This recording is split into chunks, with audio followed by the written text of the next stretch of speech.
baru lulus deh. Mereka kerja dapat berapa sih gitu? Kayak gue salah jurusan.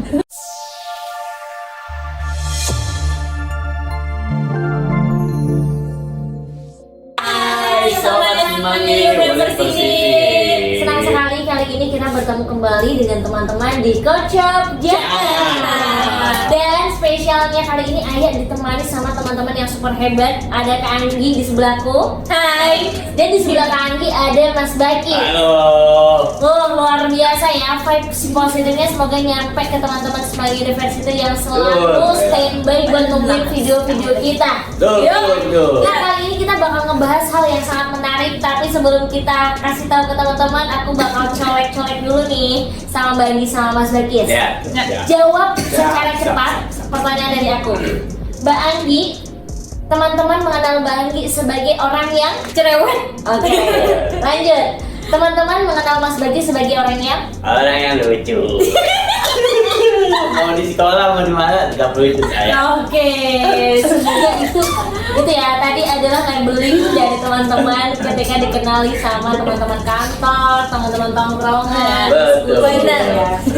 Nah, teman-teman, menariknya itu kan yang melekat ya. Tapi kembali lagi soal kita nggak pernah tahu orang kalau kita nggak menggalinya. Dan kali ini lagi-lagi kita bakal bedah buku apa Kak? You do you. Nah, spesialnya di Yuduyu kali ini kita bakal ngebahas case yang ini menurutku relate banget ya sama anak-anak Gen Z dan milenial sekarang. Betul. Judulnya adalah di 3.7 When parent expect you to do something else. Ya, jadi ketika orang tua kita itu berekspektasi terhadap anaknya akan sesuatu yang lebih gitu. Entah Betul. sesuatu hal yang lain yang nyatanya sebenarnya kita tuh nggak di situ. Ya. Nah, ngomongin soal ekspektasi orang tua, kira-kira dari Mas Bagis. Mas Bagis ada nggak sih kayak di pundaknya tuh dibebani kayak Bagis kayak diatur, iya yang namanya anak diatur orang tua wajib ya. Ya, benar. ya. Kayak orang tua tuh, Bagis kamu tuh harus jadi polisi, Bagis Ya, kamu harus jadi betul. kayak gini. Nah, ada nggak tuh? Kalau ekspektasi waktu saya masih kecil itu ekspektasi orang tua itu ya maunya itu saya itu dulu sebagai polisi. Oh iya benar. Ya betul beneran Mbak ya. Ini cerita nggak bohong. Iya. Beneran Cuman, tebel. nah, cuman dengan ekspektasi orang tua itu saya kagak mau. Kalau mau jadi polisi saya nggak mau gitu. Loh, kenapa dong nggak Orang pernah tua orang tua? doang. Iya, ketika Mas Bagis saya nggak bisa nih Pak jadi polisi. Iya. Cara penyampaiannya gimana tuh waktu itu? Ya maksudnya aku nggak bisa jadi polisi. Saya maunya itu jadi dulu itu saya punya cita-cita itu mau jadi masinis bayar. Oh masih. Iya. Iya lah. Terus Akhirnya karena dulu itu biaya itu sangat mahal Mbak ya. Iya. Kuliah lagi, belajar lagi, itu benar-benar mengeluarkan uang itu Yang banyak. mahal karena saya nggak mau membebankan orang tua. Terus Nah akhirnya saya memutuskan lah ya udahlah mentok di SMK aja gitu. Jadi saya waktu itu pernah melamar di PT KAI juga. Oke, karena PT tadi ya nggak apa-apa gue nggak jadi masinis tapi gue wajib kerja Ya di betul, PT PT KAI. KAI itu saya dulu melamar sebagai staf tiketing. Oke, diterima. Itu saya itu nggak lolos di tahap ketiganya. 3 itu apa? Ketiga itu Kesehatan ya. tuan sata. Jadi sistemnya itu apa ya dulu ya? Ada tes cek kesehatan Bukan gitu? kesehatan. Bukan. Oh sebelumnya ya. Wawancara. Oh interview. Oh ya interview kan ada HR ada user. Iya betul, sama user itu terakhir saya. Jadi kagak Bang Gi, bayar. Ya, jadi ya udah. Jadi bisa dibilang nggak apa-apa, nggak memenuhi ekspektasi orang tua, cita-cita Mas Bagi juga belum Iya, betul. belum kecapek nih. Iya betul. Tapi alhasil Mas Bagi tetap bisa. Ini sekarang yang Mas Bagi jalani Mas Bagi enjoy. Enjoy life. Dan orang tua Nah. nerima juga nggak? Orang tua nerima, yang penting kerja yang bener. Kalau Oke. kerja nggak bener orang tua pasti marah. Iya, Udah gitu. iya. Yang penting poinnya gini, kalau kita berusaha untuk berdikari lah. Iya, Kalau betul. orang tua itu bakal setuju ketika udah ada hasil. Hmm. Contoh Bagis mau ambil jalan yang ini. Tuh Bu, bebannya apalagi kalau Mas Bagis udah sampai di titik bisa kasih uang bulanan ke ibunya. Itu bakal beda banget. bebas deh, yang penting lo nggak keluar dari jalur. Ya, betul, ya, betul. Oke, nah itu ya teman-teman ya. Tapi yang pasti Mas Bagis waktu itu merasa nggak terbebani sama ekspektasi harus jadi polisi? Dulu sih enggak sih ya, namanya orang tua kan maunya anak itu Yang terbaik. iya terbaik. Tapi kan kita juga harus punya pilihan. Kalau misalkan orang tua mau kita jadi polisi, kita nggak ada niat polisi kan buang-buang waktu juga. Satu, Betul, buang-buang waktu, duit. duit. Udah ya belum kalau berhasil berapa duit dulu. Nah, itu dia, ya. Makanya saya memutuskan tidak untuk melanjutkan. Oke. Daripada macet di jalan, lebih baik tidak melanjutkan. Tidak melangkah ke sana Nah, gitu betul, Mbak, ya. ya. Oke, nah itu mungkin yang punya cerita mirip sama Mas Bagis gak cuma 1, 2, 3 ya. Pasti Betul. banyak di luar sana yang apalagi polisi itu banyak yang dicari. Pokoknya lulus angkatan gitu. Angkatan. Kalau apalagi di desa ya, Betul, itu rame betul. banget. Nah, itu Betul. dari sudut pandang Mas Bagis. Kalau dari Bagis sendiri Bagis. gimana nih? Apa nih? Sebagai ini ya, Saya sendiri tuh kayak pengen banget kayak anaknya nih, anak gue cuma 1 dan dia pengennya tuh dia bisa berpendidikan di tinggi di bangku kuliah tuh kayak itu ekspektasi di orang tua dan keluarga dari mama juga gitu, karena memang masih apa ya, masih jarang, masih 1 orang yang menjadi sarjana gitu ya kan. Jadi kayak nah gimana caranya gue harus bisa kuliah gitu, walaupun kayak biaya sendiri. Kemarin sih sempet kayak namanya apa ya, kayak tengah jalan tuh pengen kayak hopeless banget kayak lanjut nggak? lanjut nggak ya, kayak capek deh struggle dengan kerjaan terus kuliah terus pokoknya struggle banget kayak. Dan ada ketika kayak gue salah jurusan. Oh iya. Gitu. Ada titik itu juga Ada kayak juga, ya. tapi kayak sampai saat detik ini tuh kayak wah gue berhasil sampai melalui itu semua selama 4 tahun tuh kayak hebat banget gue bisa lulus gitu loh kayak. Dan lulusnya itu alhamdulillah kayak tepat waktu dan pendaftarannya juga tepat waktu gitu. Karena masih kayak ada orang-orang teman-teman yang lain masih dia ngulang lagi. Oh iya. Gitu kan kayak kayak alhamdulillah banget, kayak bersyukur walaupun struggle di tengah jalan tapi gue bisa melalui itu semua. Benar, justru ibaratnya bisa dibilang mungkin nggak yang terbaik, tapi bisa dibilang yang tengah-tengah dan masih banyak yang di bawahnya gitu ya. Bukan di bawah sih, tapi kayak kita nggak pernah tahu orang lain. Bisa jadi dia nggak kerja tapi dia malas-malasan untuk kuliah, atau mungkin yang nggak kelihatan kerja ternyata dia kerja mati-matian untuk keluarganya gitu ya. Kita nggak pernah tahu. Good, keren banget ya teman-teman. Jadi kayak anak muda itu waktunya memang berjuang. Kalau teman-teman mau masa mudanya santai-santai aja, tenang gitu, nggak ada gebrakan tuh.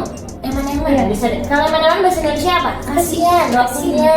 Kayak sia-sia aja gitu ya. Sia-sia. Kayak lu selama ini hidup kayak ngapain gitu ya. Betul. Nah, poin menarik apa sih Bang Gi dari bab ini yang bisa dibilang ngena banget nih di hidup gua gitu.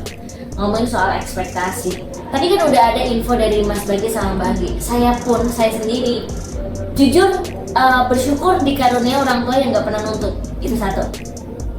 Saya terakhir dari 3 bersaudara perempuan semua, dan itu dibebasin. Jadi kalau dibilang gimana cara mendidik orang tuamu gitu, jadi bapakku benar-benar mempercayakan seutuhnya ke anak-anaknya. Ketika gini dikasih motor, ibaratnya dipegangin motor. Satu, ketika orang tua mempercayakan motor, otomatis motor itu harus dijaga dong. Kalau nanti ditabrakin, terus tiba-tiba sering kenain, otomatis bakal ditarik karena kamu tidak amanah untuk memegang motor ini, kira-kira gitu. Jadi kalau bapakku tuh sejauh ini yang sangat melekat, bapakku bisa dibilang mudah sekali bersosialisasi. Temannya banyak di luar sana. Nah itu yang nular ke anaknya di sini gitu. Nah, wis bebas kamu mau kuliah, mau kerja itu saya atur kira apa-apa. Itu kalau bahasa Jawa. Yang jauh pun nggak apa-apa. Yang penting tetap pada jalan yang benar. Dari situlah kayak ya udah kesempatan nih. Jadi kamu dikasih kesempatan buat terus berkembang. Itu yang diajarkan bapakku. Oh, benar sih. Kalau dari ini Mbak Gi, Apa ini? poin menarik apa sih Mbak Gi yang bisa kita terapin? Poin menarik di luar sana mungkin kayak kalian masih punya keluarga lengkap dan kayak orang tuanya menuntut lebih dan lu nggak bisa nih, kayak gue nggak bisa kayak gini.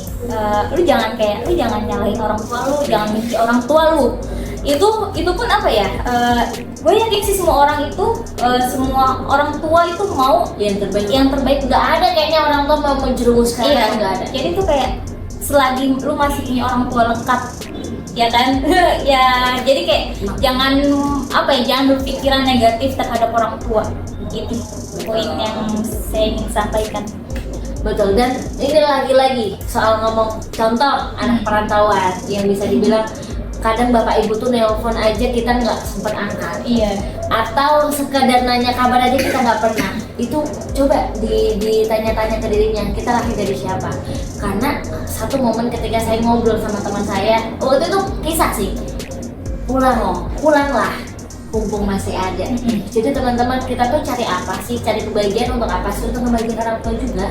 Jadi selama masih ada, benar-benar kasih kebahagiaan itu dengan apapun. Kalau mungkin sekarang dapatnya orang tuanya strict parent, pelan-pelan dikomunikasiin, orang tua itu bakal luluh ketika ngelihat anaknya itu berhasil, dalam artian anaknya manut, anaknya di jalan yang benar dan dia melakukan hal yang ada hasilnya.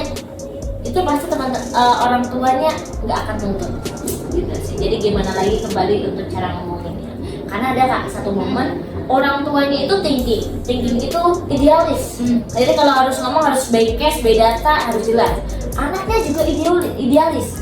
Ketika berdiskusi nggak pernah maunya tuh Kak, selalu gini sampai antrok, selalu keinginannya ini, nggak pernah ketemu titik tengah. Kalau ini mau diterus-terusin, nggak ada tuh Kak yang namanya duduk bareng, makan, damai, itu nggak pernah. Karena setiap misal orang tuanya Banggi, aku anaknya, Banggi mau membuka obrolan, ini udah nggak enak nih, karena pasti nggak cocok. Nah itu yang harus dibenahi. Mungkin aku sedih banget ketika melihat ada di lingkunganku seperti itu, karena itu sangat bisa dibenahi. Jadi kalau ada seperti itu tolong benahilah, karena sebenarnya orang tua juga, contoh banyak ya orang tua yang berekspektasi ke anaknya, karena mungkin contoh anakku udah tak sekolahin bagus-bagus, udah ibaratnya udah sekolah internasional, tak biayain sekian, pastilah yang namanya orang tua. Mungkin kita nggak bilang balas budi karena kita nggak akan bisa balas budi, tapi orang tua pasti mengharapkan yang terbaik sama anak. Betul banget. Nah kalau dari Mas Bagas nih, kan Mas Bagas juga ada saudara-saudaranya kan. Apa sih Kak yang poin yang terus Mas Bagas pegang sampai sekarang untuk ya tadi berjuang untuk membagikan orang tua, walaupun kita nggak sesuai harapan? Iya. Poinnya itu di buku ini, walaupun kita tidak bisa menyelesaikan ekspektasi langkah-langkah kita waktu kita mau punya impian, ya kan? Yang tadi sudah diceritakan, impian saya emang dulu pengen banget dari mesin, karena kan saya sekolah juga di STM, ngambil teknik otomotif lingkungan. Cocok banget ya. Namun saya punya pikiran kalau misalkan saya teruskan kuliah, maka duit orang tua lain kasihan. Saya mikirnya gitu doang. Aku tega kali jalan, saya udah punya pesimis duluan, keren, ya udahlah, saya nggak melanjutkan lagi. Nah mungkin ini bisa jadi itu reminder juga ya teman-teman. Ketika mungkin Mas Bagas waktu itu nggak jalan karena tadi khawatir, tapi kan Mas Bagas belum komunikasi ke orang tua. Coba misal kira-kira dananya ada nggak? Kira-kira orang tua bakal support nggak? Kalau nggak, apakah saya bisa kerja sama kuliah? Nah sebenarnya bakal banyak tuh pilihan-pilihan jalan, tapi nggak apa-apa karena hidup Mas Bagas ya Mas Bagas yang pilih. Jalan yang mau Mas Bagas ambil ya itu atas keputusan yang sudah dipertimbangkan. Itu gimana? Jadi mungkin tadi ya saat ingin anak itu tidak ingin merepotkan lagi orang tuanya. Itu sih, itu rasa yang terus kita kuatin. Walaupun jujur ya anak-anak yang baru lulus deh, mereka kerja dapat berapa sih gitu? Paling yang mau nuntut kerja gaji tinggi juga sulit. Tapi paling enggak mereka udah bisa makan, tinggal dengan uang mereka sendiri, nggak ngerepotin orang tua lagi. Gitu sih. Jadi paling enggak beban orang tua berkurang. Nah, itu dia lagi. Betul. Nah buat teman-teman, semoga dari obrolan kita ya Mbak Anggi, Mas Bagas membahas soal gimana kita mengontrol ekspektasi orang tua yang walaupun ekspektasi itu nggak bisa dikontrol, tapi gimana kita menyikapinya. Semoga bisa teman-teman ambil poin-poin pentingnya. Yang pasti tetap yakini apa yang memang teman-teman perjuangkan untuk bisa. Kalau punya mimpi perjuangin, tapi yang penting mimpinya itu nggak yang bertolak belakang sama orang tua ya. Apalagi yang ngomongin mimpi itu membutuhkan biaya, karena lagi-lagi kita itu dibiayai oleh orang tua.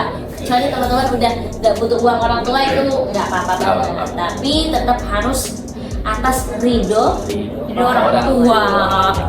Nah gitu aja, seru banget obrolan kita sore hari ini, dan sampai jumpa di next judul ya teman-teman ya. Buat teman-teman yang suka sama video ini langsung aja like, comment, dan subscribe dari bedah buku teman-teman Coach Shop Jakarta. Jadi Ayah, Anggi dan Bagis sekian pamit undur diri. Bye.